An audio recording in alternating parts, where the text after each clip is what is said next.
till sunbeams find you. Sweet dreams that leave all worries behind you. But in your dreams, whatever they be, dream a little dream of me. Good morning. You are listening to KSQD Santa Cruz, KSQD 90.7 FM, streaming live at ksqd.org.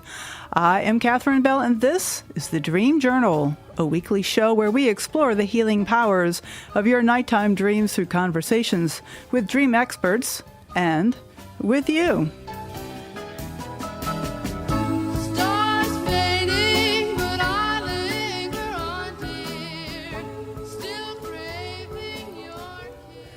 In the words of Carl Jung, who looks outside dreams, who looks inside awakens. Today, we are going to talk about gay mysticism and how Native American and African cultures honor gays as guardians of the gates. Our guest today is Chris Doggett, and he will talk about his own transformation from shame to shamaness and how dream work helps gay men access their gifts and purpose.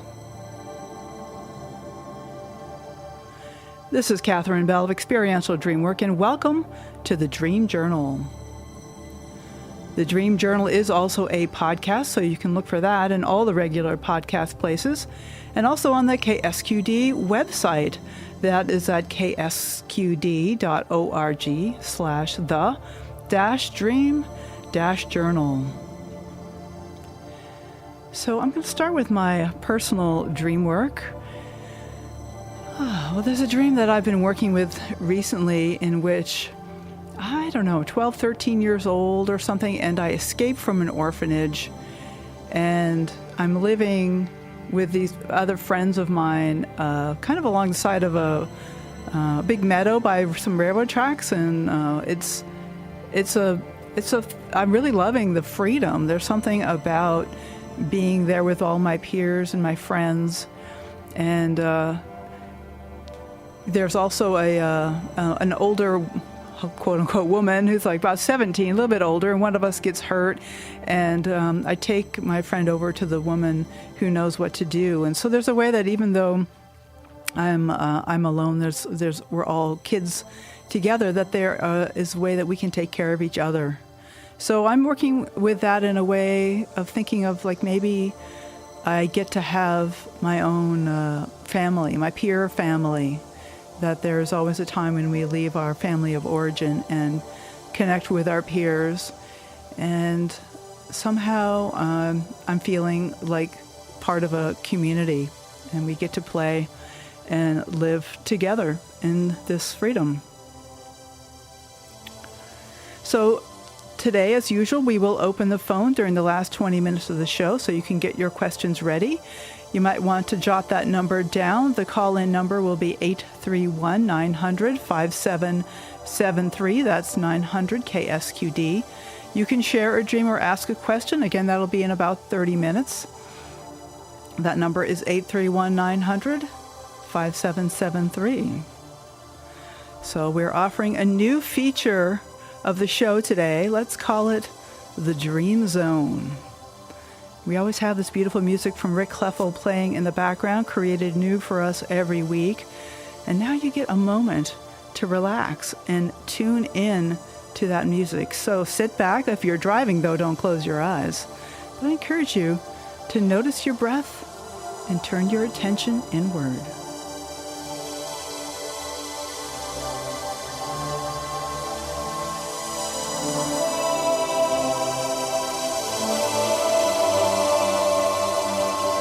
Okay, Chris,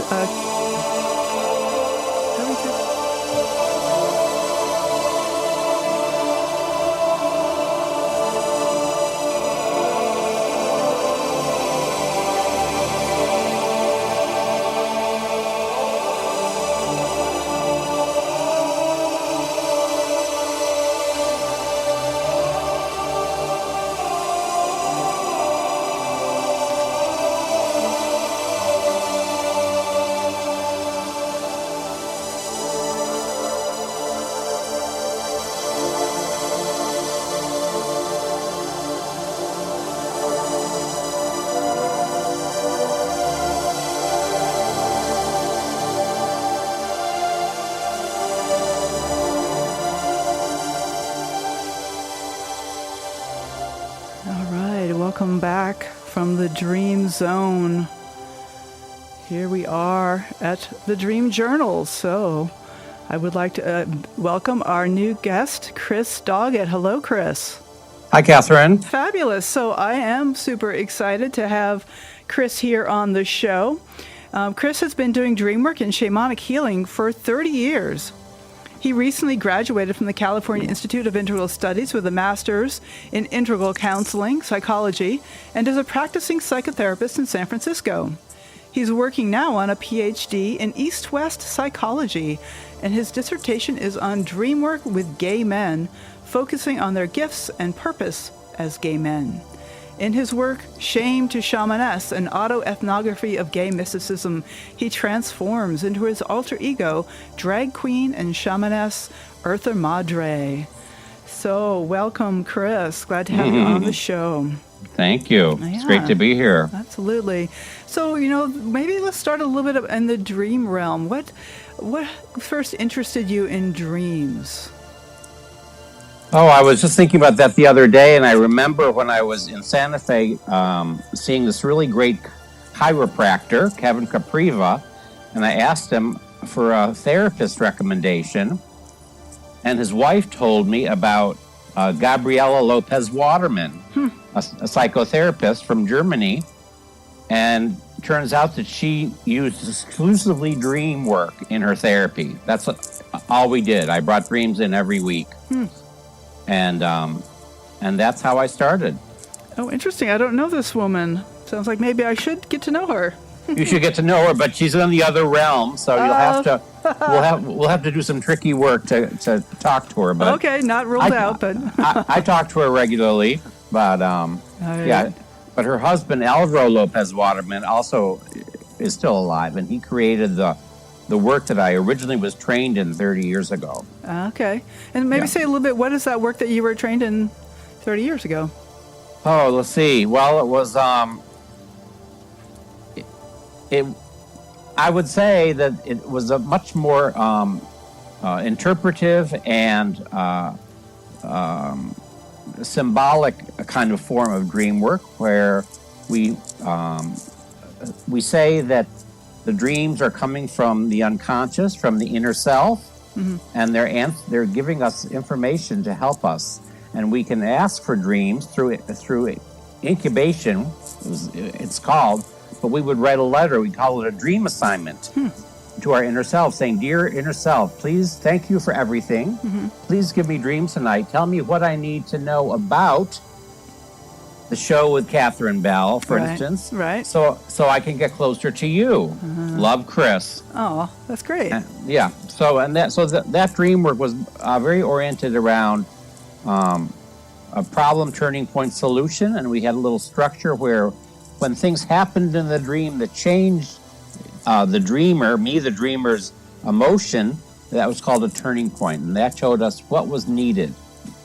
So that's how I first started. That was the work I did for quite a long time. Well, that can be very powerful work. That sounds like a kind of dream incubation and really setting up a dialogue and a relationship with their dreams. I kind of like that method. That seems pretty exciting. Yeah, it's very good. Yeah. So what about now? What is your preference? How do you approach dreams now? And well, now it's a little bit like the way I was trained in psychotherapy, with all the different kind of transpersonal and Lacan, Freud, Jung, Gestalt, all sorts of things coming together. So in the same way, my dream work is that way too. So I'm using Freudian association, and I use the structure that I learned originally of turning points.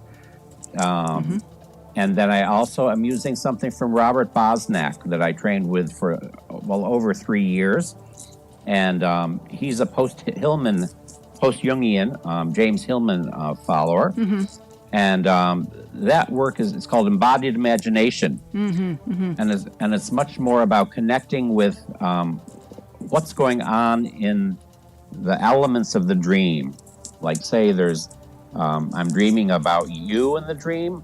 I try to allow myself to be possessed by your essence, so I can kind of see through your eyes and see what it's feeling like to be you in the dream. So it's really about the other, we could say, right? And there's many others. The other could be a chair, and we could allow the chair's essence to inform us. And it's very, very powerful work to get very deep into the elements of dreaming. Right. So I use that too. Uh-huh. I kind of combine that with the more interpretive stance, and then of course I use a little shamanic work that I have learned along the way, right, to connect with the other world too. Absolutely, and there's the shamanic work, and there's also a particular lens that I understand that you're looking at gay men and how they can be the kind of gatekeepers for us. And so how Yes. do you approach that, and what is, I guess, how did you begin? Like, what did you sort of find out about that? I found out about that through I can't remember what came first, but Melidoma Somé, who was an African shaman from the Dagara tribe in Burkina Faso in Africa. I had a reading with him, and in the reading he told me that I was a gatekeeper. And I said, well, what's that? And he goes, well, in my culture, the gays are the gatekeepers between the worlds, which means that they, in Burkina Faso, they go up into the mountains, up into the wild mountain caves, and they connect with spirit, and then they find out what their village needs, and they come back and they tell the village what was given. And those are the gays. And he says, so you are a gatekeeper, Chris. And what happened is that, in the times of colonization and Christianization, and when all of the, it wasn't just the gays, but all the medicine people of the Americas were either killed or not allowed to practice their medicine and all of those things. So really, gays were part of that group that were not allowed to practice their medicine.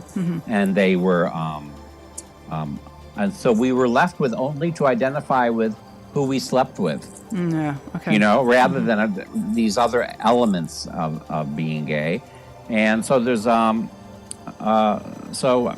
from Melidoma is really where I first learned that work. And then there's another film called Two Spirits that I was just checking for your listeners to find out, and they can view it on iTunes for a rental fee.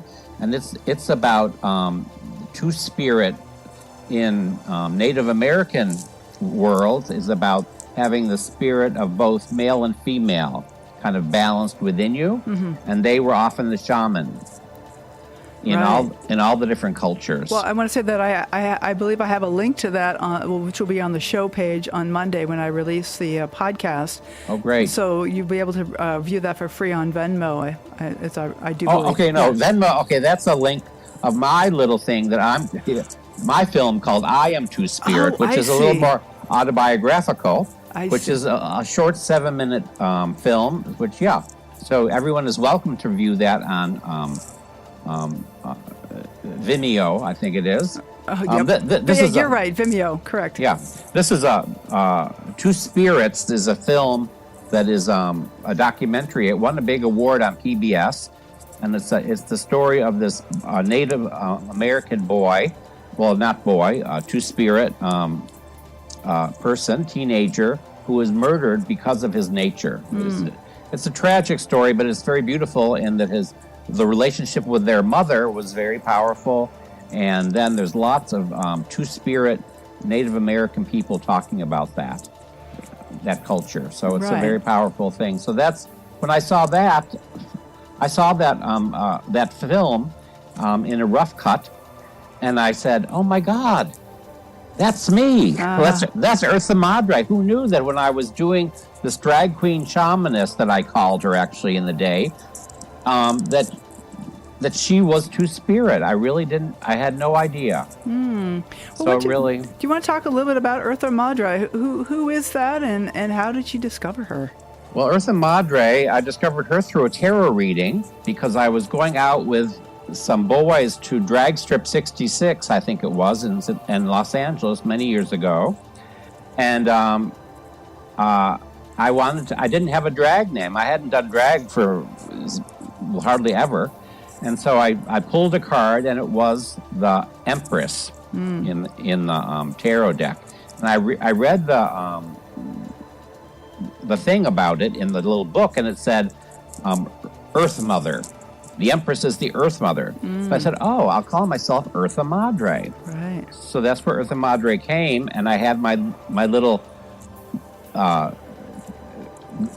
girls that I took care of that came out with me that night. And so Eartha Madre, that's how I got her name. And I did a big performance in Los Angeles called Eartha Madre Lights Your Fire.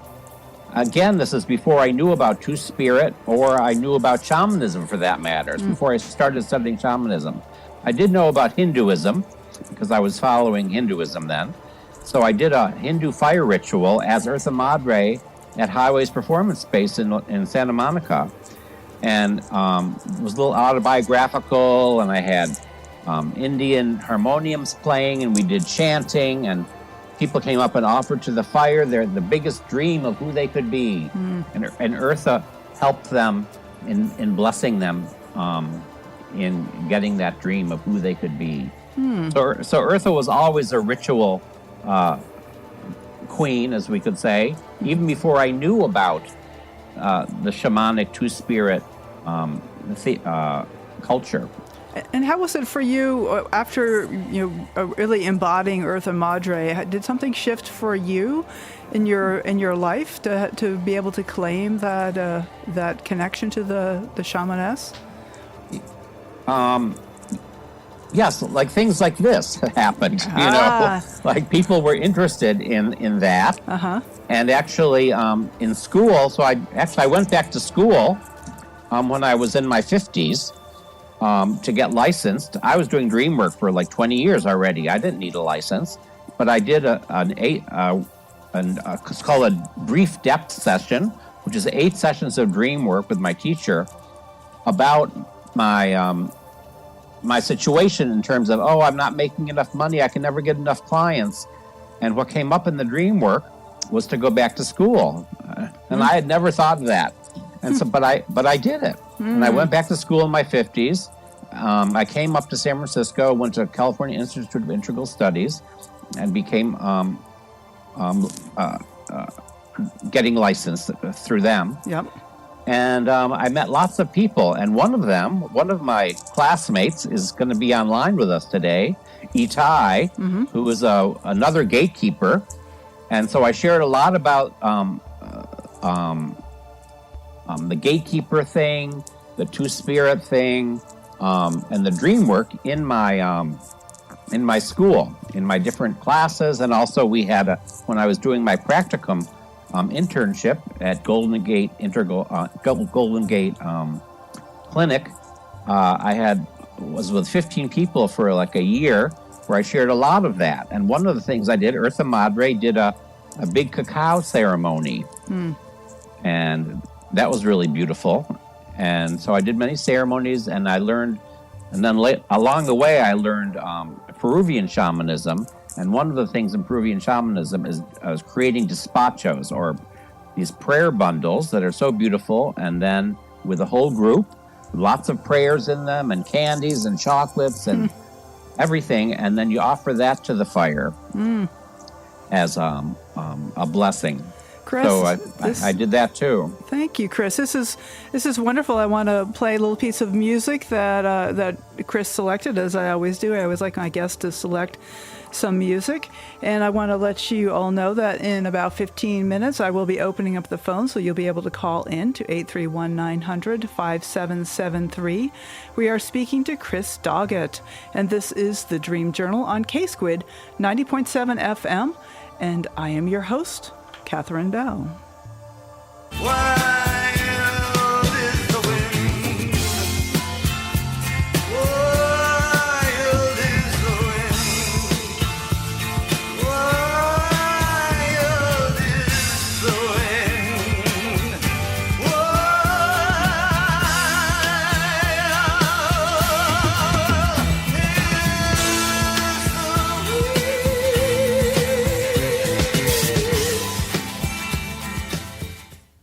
You are listening to The Dream Journal, and we are here with Chris Doggett, and this is, my name is Catherine Bell, and you are listening to K-Squid 90.7 FM. Hello, Chris. Hi.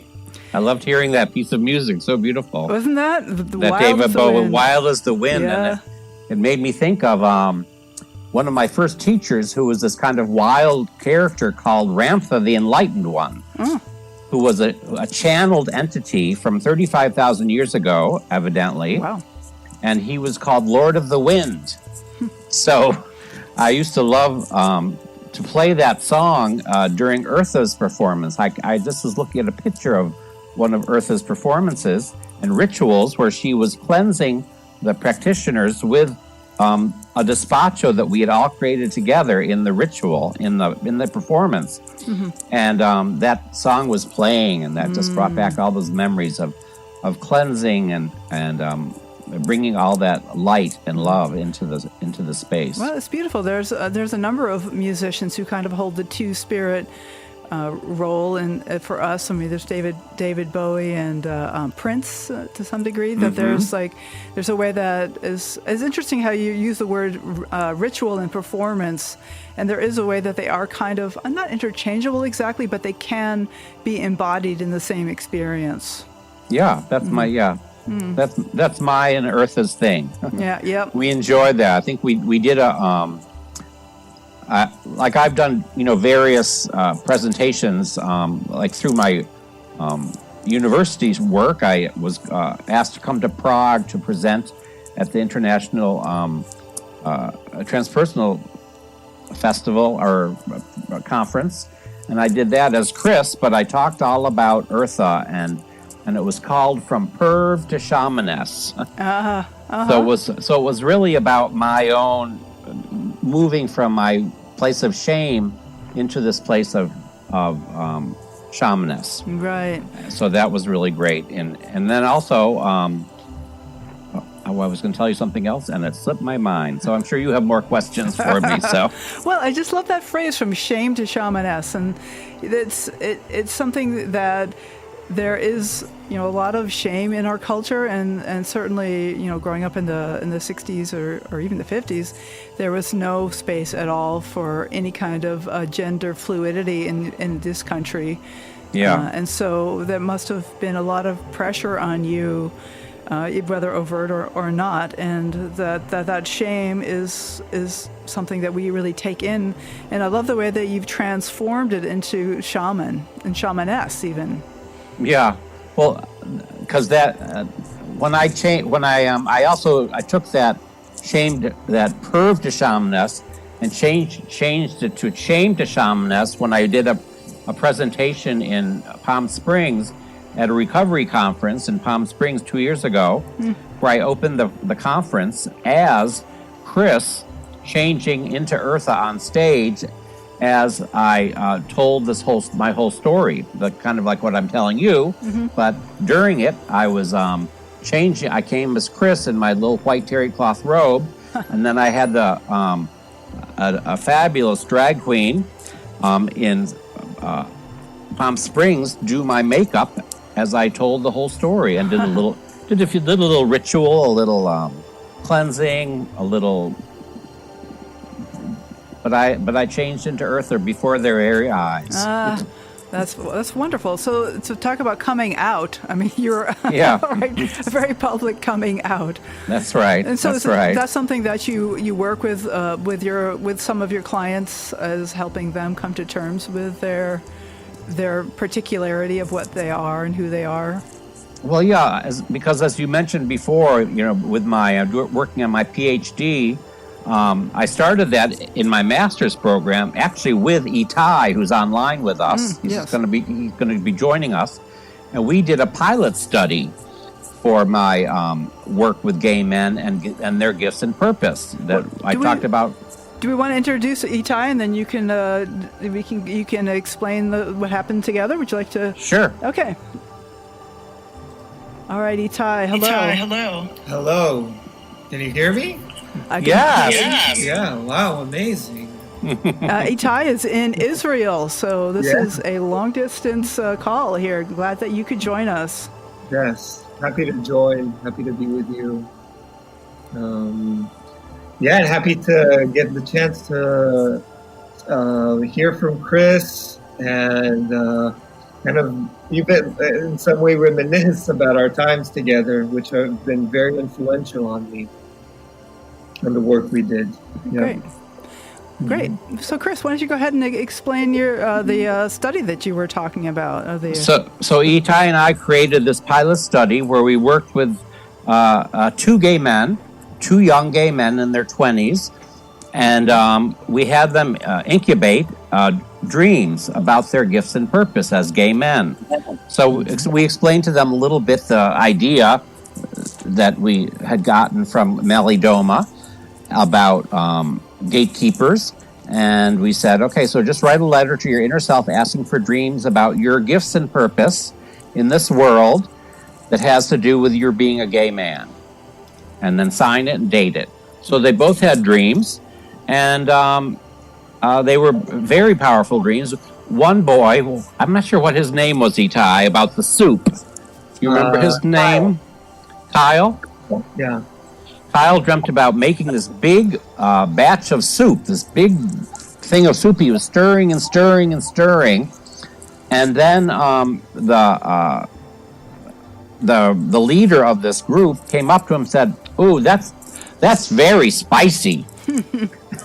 So, in my work, that's like a turning point, right? That's when he changed his emotion, and the turning point is always indicative of what needs to happen.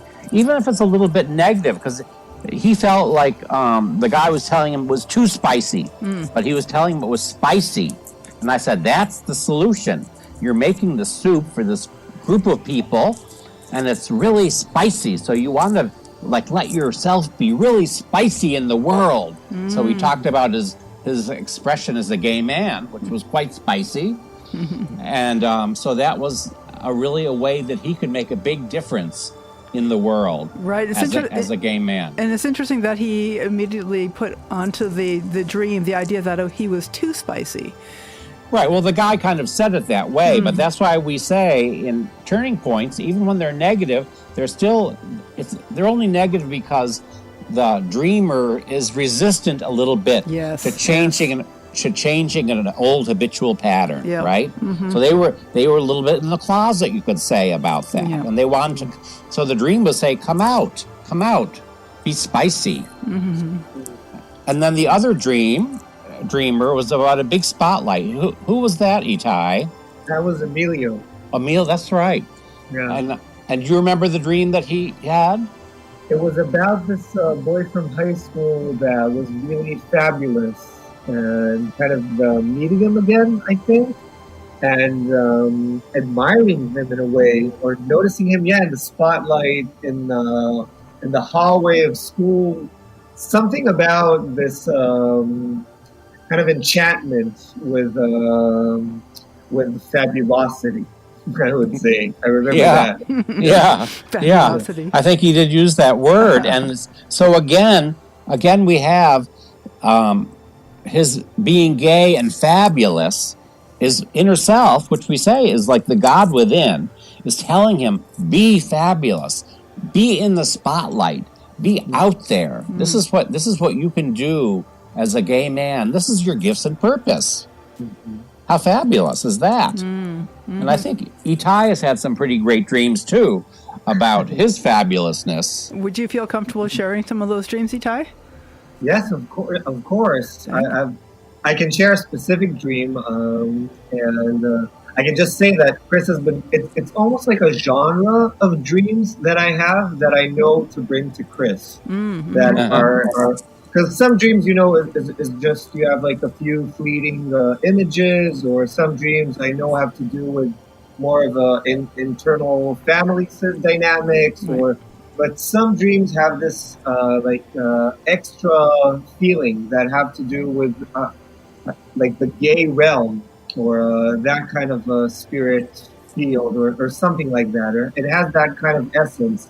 And those dreams are the dreams that I worked with Chris. Right. Well, there's something there. Just I want to add before you share the dream that there's something there about being the gatekeeper, and how is there something about the essence of being gay, being homosexual, that allows you access to the bridge between the realms.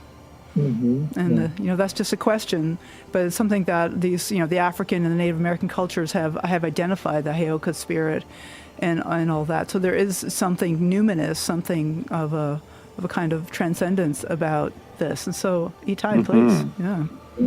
So I'll share a dream I had a couple of weeks ago, but it's interesting because it stayed with me.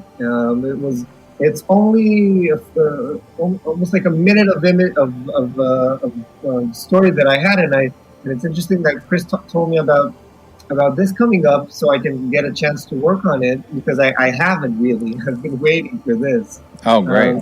So it's kind of me being in this room, and the room has all other men in this room, and it's almost like a sauna or a spa or like a steam bath.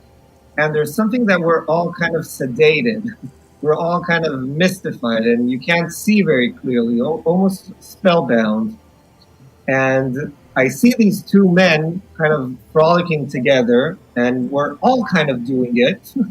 But these two, they start kind of like their activity or like playfulness with each other becomes more and more intense. And it seems like they're under this spell. I mean, here where it gets like a little bit, I'm sorry, like intense, but they start kind of under this spell, playing with each other's faces, and started, like poking and touching until they really actually hurt each other. Kind of like putting their fingers in each other's eyes, and suddenly there's like, this is probably the turning point, because everybody else in the room becomes kind of shocked by what they're doing. And we're kind of like waking up from the dream and want to make them stop, what are you doing? Like, you're taking this too far. So as I'm saying that, I'm noticing that nothing happened to them. Like it was kind of like an illusion that I had. And I made them kind of like the whole spell that was in this dream kind of ended, and we're just sitting there kind of shameful, and they have no like blood or nothing, or they're not hurt physically, but they're kind of ashamed by me, stopping them from this act, and I kind of get the sense that it was all in my mind. Like the violence and the going too far didn't really happen in the reality of the dream, but it happened in my mind. So I wake up feeling kind of shameful that I stopped them, and but shameful that I thought it was going there, and that I had these images, and I didn't get too much into, like the intensity of their play, but it felt like very intense when I woke up. I felt like, wow, that was quite an image to have in my dream. Absolutely. So interesting, Itai. Yeah, thank you for sharing that. Of course. So let's look at that a little bit. And so you're right in terms of the turning point. And here you're in this dream where there's all this kind of very foggy and very hard to see, and it's hard to really understand things. And then this thing starts happening that's very intense with these two guys, right? Yeah. And of course, it looks really dangerous and painful and all of that. Yeah. But it turns out that it isn't, right? So that's a very interesting, because that's the turning point. That is the solution, one way or another. We're not sure. We're not quite sure what. So I'm gonna lead you a little bit into the embodied state to see if you can allow those men to reveal something to you. Okay. Okay. So slowly, just like feel your sit bones. Notice your breath. I invite our listeners to feel along with us too. Yes. This can be for everybody. We'll see what this dream has for everybody. So feel your sit bones and feel your breath, and then notice the guys as they're doing this, and kind of slow it down. And notice what they're doing. Well, tell me what they're doing. They're playing. It's like it's sexy play. Say again. And they're playing. It's like a sexual, playful kind of way of being together. Okay. Yeah. And what are they actually doing? They're kind of fondling each other, I would say. Mm-hmm. And then they're almost like exploring each other's faces. Okay. So slow that down as they're exploring. Notice as one explores, or notice them both as they're exploring each other's faces, right? Mm-hmm. Yeah. And just allow, just be with that. Just slow it down and notice. They're exploring each other's faces with their hands. Mm-hmm. Yeah. And you're saying that they are exploring each other's eyes with their fingers. Yeah. Is that right? Okay. Yeah. So feel that. Just notice that. First, we're just noticing that, and notice how they're moving. And as you're doing that, just allow their essence, their presence, to kind of reveal itself to you. So it's almost like you're experiencing the fondling. You're experiencing the exploring. And just to see what it's like for you as you're doing that. Just let me know. Just again, slow it down and breathe, and just allow their essences, their presences to kind of possess you. So you're almost feeling what it's like to be explored and to explore. Let me know when that kind of clicks in a little bit.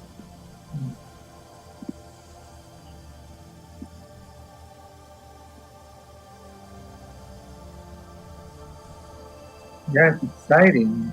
It's exciting? Yeah. So you can like, feel new. It's new.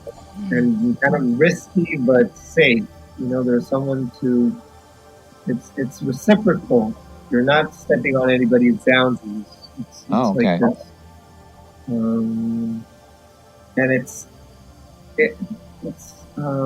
it's almost like foreplay, but it's like an endless realm of foreplay. It doesn't have to lead to anything sexual. It's okay. Just it has like that kind of essence. Let's stay with that moment of foreplay that is like,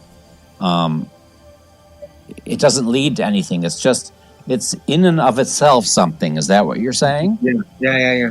So feel that essence of foreplay, but it isn't really foreplay. We're just calling it that because it's just this thing that's happening, that's exciting and fun and exploratory. Yeah, very liberating. So feel that in your body. So now, and I invite the listeners to also feel that in your body. And where in your body, Itai and listeners, do you feel that sense of excitement and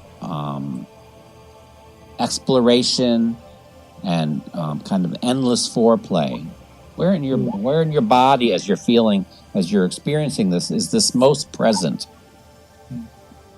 Yeah, I think in my throat chakra. Like in your throat? Yeah. So feel that in your throat. Anchor that in your throat. And we're going to anchor that as a something that you can come back to. So let's all just anchor that in our throats or wherever it might be for you in your body, and feel that sense of excitement and foreplay. And just for a few more seconds to anchor that in whatever part of the body it's most present for you in. And then you can release it, and then you can come back to this. You can come back to this as something to practice, because this is a gift from your inner self. And we could say, if we're in terms of the gatekeeper thing, say Itai had asked his inner self. We can say this question is like a given for Itai, but we can just say he had written it down that he wanted information about his gifts and purpose as a gatekeeper, and this is what came out. And what was there before was a little bit of cloudiness and actually shame, as you notice he used that word before, that he sort of felt shameful. They felt shameful of people noticing them do this because they thought that, the habitual sense of being, which is that old sense of homophobia and things like that, were present that made them feel ashamed. But when Itai entered in, they weren't ashamed. It was a beautiful, exciting thing. Chris, thank you. Yeah.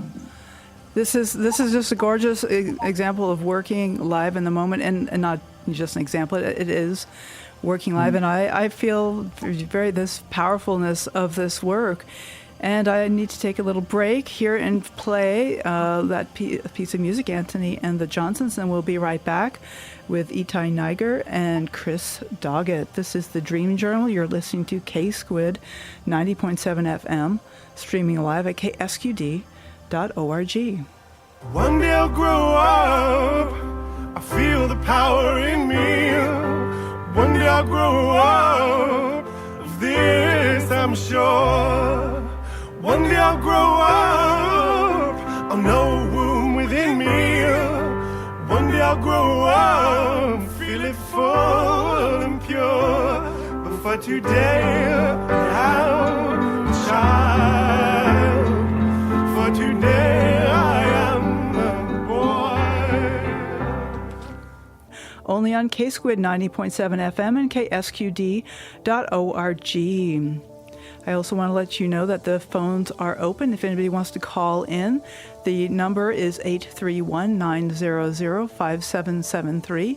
You can ask a question or share a dream with me. I'm Catherine Bell, and my guest today is Chris Doggett, and we also have on the line Itai Neiger. Welcome. Thank you.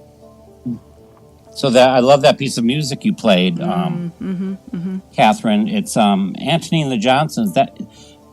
Anthony is very Two-Spirit and is very trans, and they changed their name to Anoni, Anohni. So that's their name now. But that when they recorded that song, that it was Anthony Hegarty, so Anthony and the Johnsons. So yeah, I think it was just beautiful to really fit in with the work that we're doing here on the show of today I am a child, today I am a little boy. Like, can we be in our innocence? And the kids, there's a certain kind of touching and play that happens at certain ages. And there's something that. The kids are speaking of having a son of my own, that they don't have shame, but we can start to train that. And there's a way we do want to keep our kids safe from trauma, but how do we do that without shaming them? I wonder if it's okay to even ask that question, is how do we keep our kids safe and yet not allow them and not bring in the shame. This was always a big quest for me, and it's showing up in Itai's dream here too. Yeah. But I guess before we go into any other conversation, I do want to check in with Itai and see how you are with exploring this really sense of intimacy. Is what I felt as I felt into. The moment of having my face touched, it felt like a sense of kind of innocence and intimacy. Mm-hmm. And how are you doing, Itai?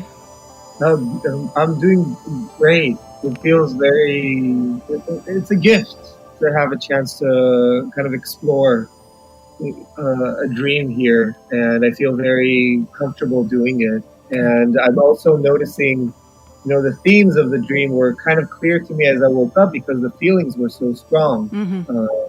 The shame, but also like the intensity of the freedom that the playful, frolicky part of the dream felt like, and then the dissonance with the shame that came up, and the danger that was felt in the dream. But the realization that it was projected danger, that nothing happened, but kind of me in the dream looking at this and feeling shameful of them. And imagining them doing wrong when they're doing something beautiful. Yeah, wow. Mm-hmm. Beautiful. Yeah, and that's so perfect for, I mean, wow, what a dream to bring. And this was not planned. You know, oftentimes, I could have planned with Itai to bring a specific dream that we had maybe worked on before, or I could have actually asked him what dream he wanted to bring and listened to this dream before we came on air, but I didn't. This is brand new to me. Yeah. And it was so perfect and beautiful in the theme of this hour. You know, don't you think, Catherine? Absolutely. So perfect in like that moving from shame to shamaness. You know, I mean, you can't get any more perfect, you know, than that.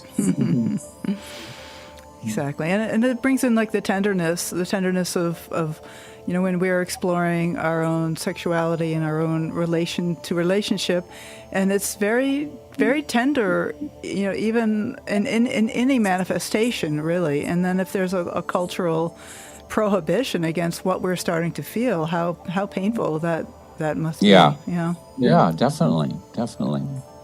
And that's why it's very important to do this kind of work. That's why the gatekeeper work, which Itai is continuing in Israel, is so important. And he's had a lot of good response, right, Itai? Yes. I've actually, I can tell the kind of like I wasn't into these things when I met Chris, and he kind of started kind of opening this world to me. And when I came back to Israel, it was like, in a good way, sorry, pardon my English, I'm not sure what the word, but almost like haunting me in a good way. Like I couldn't get it out of my mind. And then I started to arrange these groups with gay men and just teaching them what Chris taught me. And it had an amazing impact, because I think that people really have a thirst and for this kind of knowledge, and it resonates because it's something that I think a lot of gay men feel, but we don't have the language for it, and we don't have kind of the permission to feel this and the vocabulary, you know, to kind of allow it to be part of us. But when I bring it to people, I see that it resonates. So yeah, that's so beautifully put. That's very beautifully put. And I was thinking of the dream that Chris had years and years ago that led him to go back to school. And you know, it was there was the incubation was around how do I, you know, get more clients. But actually, what's happened is that Chris, you've really impacted so many people in the world now. You know, people you meet at school, and now your clients as you work in this much deeper way than you did, and just kind of spreading outward in the way that when we communicate with each other, we can support and inspire each other. Yeah, definitely. Yeah, no, that was so true, because, you know, I thought I was asking a question, how do I make more money right. as a dream worker? And going back to school was, like you say, it just you know, I ended up going to Prague, and I ended up going to Palm Springs as Eartha Madre, and, you know, who would have thought? And then I ended up connecting with Itai, and he went back to Israel and shared this. So it's really, it is, you're right. So that's so much more than, you know, getting more clients. Right. And, you know, the dreams, I think, sometimes work that way. Like we think we're trying to, you know, satisfy our own smaller self, but the dreams kind of help us open up to the larger cultural impact that we might have. That's right. And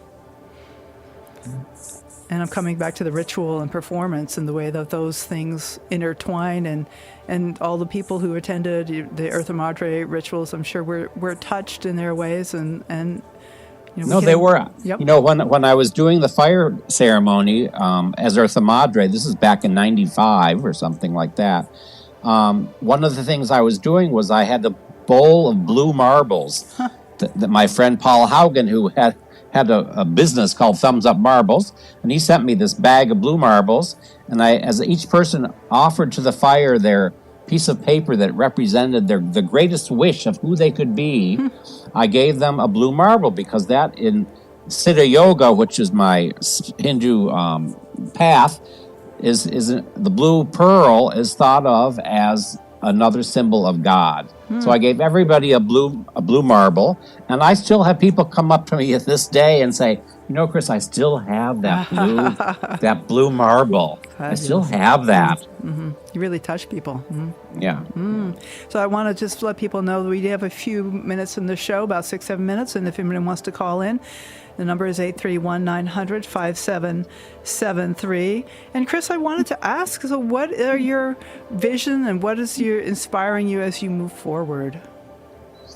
Well, as I'm moving forward, I'm just about to get fully licensed. I've been practicing as a therapist for like 5 years as an intern, but that's the same. We get paid and we see clients under supervision.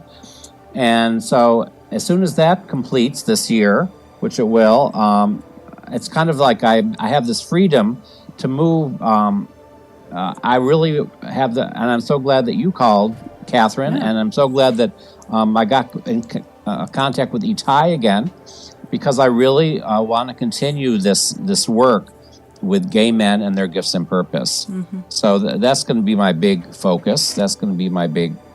Really. And I'm not sure if I'll write a dissertation necessarily about it or not. I may, but I'll definitely write a book, and I'll definitely have a study with many gay men. So any gay men that are listening that would like to participate in this study of gay men and gifts and purpose, again, you can they contact me through your site or something? Well, definitely.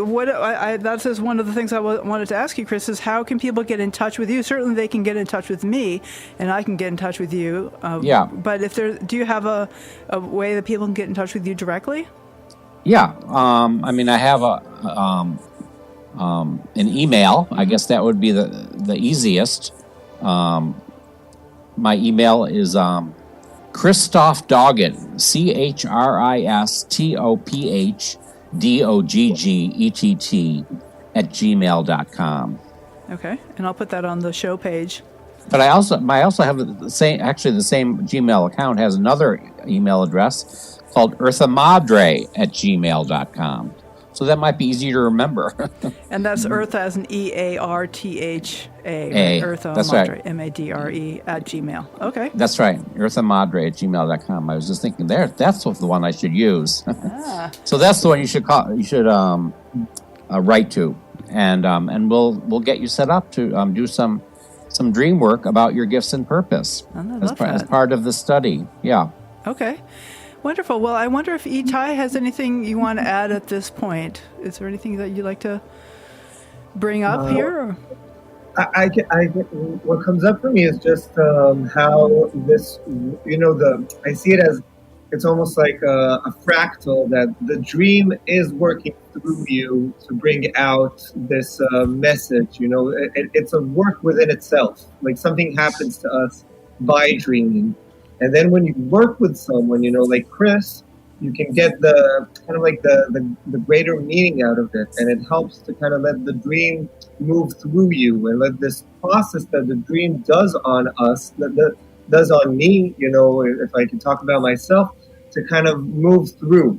And then learning about this and working with people about this and kind of putting it out in the world helps it also to move through. Mm-hmm. So there's all these layers of this beautiful work of taking stuckness of shame and misconceptions and this fogginess, and allowing yourself to push through it in order to kind of connect with the more beautiful, magical, playful realms and aspects in yourself, and in the world.